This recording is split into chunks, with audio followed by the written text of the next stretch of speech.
munaasabadda xuska sanad guuradii 22aad ee ka soo wareegtay aasaaskii dowlad goboleedka Soomaaliyeed ee Puntland oo lagu qabtay degmada Dhadhaab waxaa ka qayb galay odayaal qurbajoog dhalinyaro iyo haween ka soo jeeda deegaanada Puntland iyo Jubaland madashan lagu xusay aasaaskii Puntland waxa laga soo jeediyay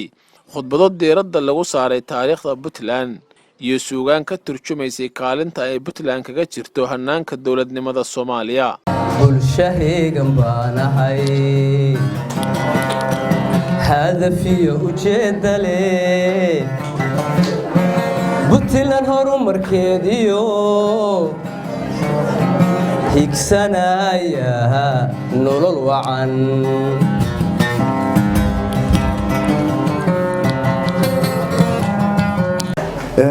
maanta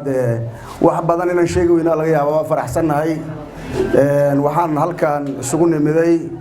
sanad guuradii Puntland oo 22 jirsatay xafladeedii iyo halkan maanta lagu qabtay insha Allah waxa ka soo qayb galay dad aad u fara badan uqaashi odayaashi samadoonadii abwaanadii dhalinyaradii noocyada kala duwan marka insha Allah taala aad baan ugu mahad celinaynaa inta ka soo qayb gashay iyo inta soo agaasintay xafladan quruxda badan insha Allah sanadkan sanadkiisa kale waxaan Ilaahay ka baryaynaa Ilaahay inuu sameeyo siyaadan ugu gaarsiiyo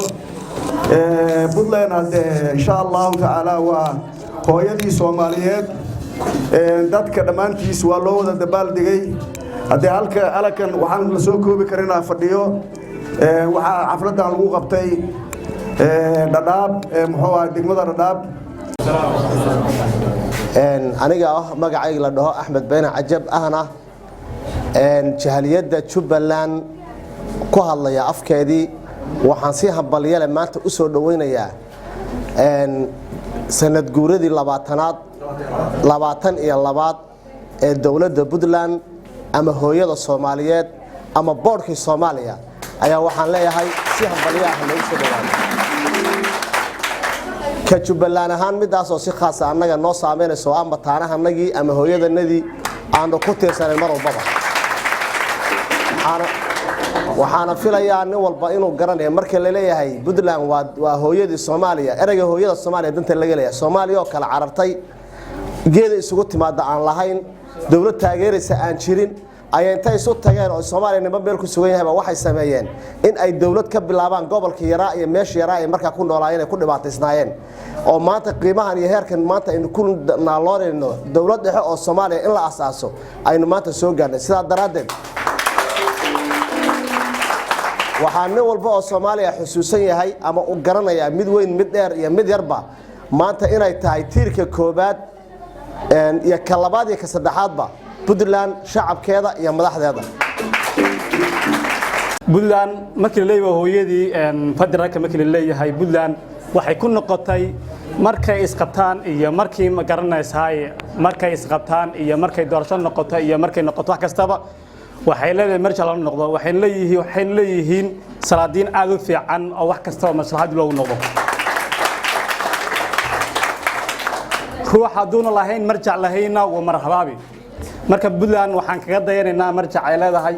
madaxda fiican ee qorisku dhiibka ah ee markay ma garanaysaa ay dhacdo doorasho ay ku kala wareegayaan si nabadgelyo taana waxaan leeyahay ha kaga daydaan Soomaali weyn maxaa yeelay saasi ku noqotay hooyadii Soomaaliya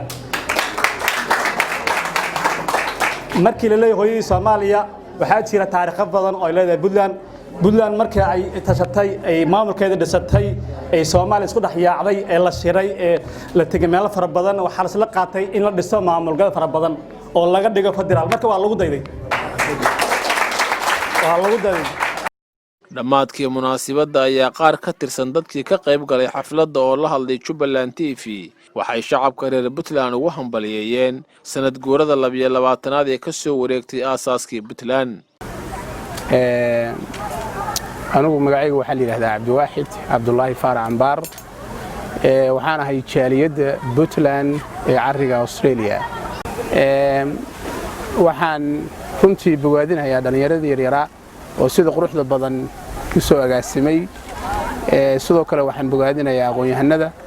dhalinyarada hooyooyinka gabdhaha dhammaantood intaa markaan ka soo laabto anigu waxaan ahay qurbi joogta reer Puntland waxaan halkan rabaa inaan salaan diiran oga ma garanaysaa oga diro madaxweynaha Puntland mudane Saciid Cabdullaahi Deni madaxweyne ku-xigeenka Axmed Karaash baarlamaanka ismada reer Puntland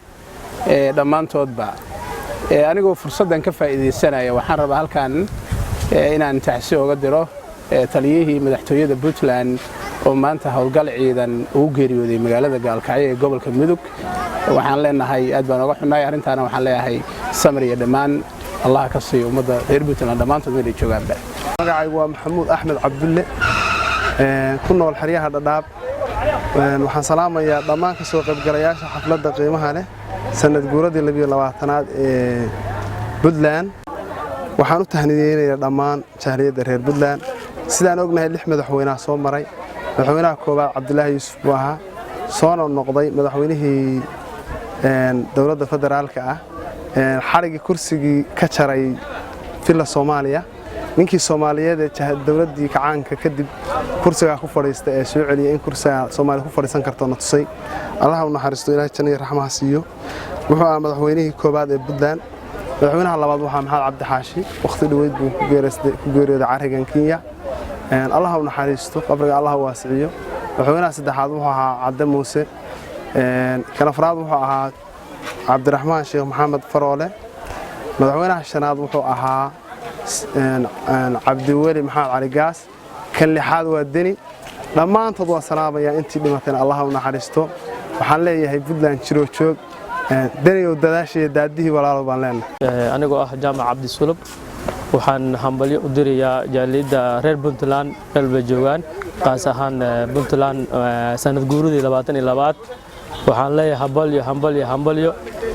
Puntland waxyaalo badan bay soo martay alxamdulillah rabbil caalamiin waa dad iyo dal isku tashtay maanta dastuur iyo wax walba leh waxaan leeyahay hambalyo maalin weyn way maanta anaga kulli jaaliyada reer Kenya waxay inoo tahay maalin weyn meel ba joogan jaaliyada reer Puntland dadka reer Puntland iyo dhammaan Jubbaland waxaan u horrejeynayaa khayr iyo nabad iyo barwaaqo iyo bashbash Axmed Cabdullaahi Jaamac Axmed Deere Jubbaland TV Dhadhaab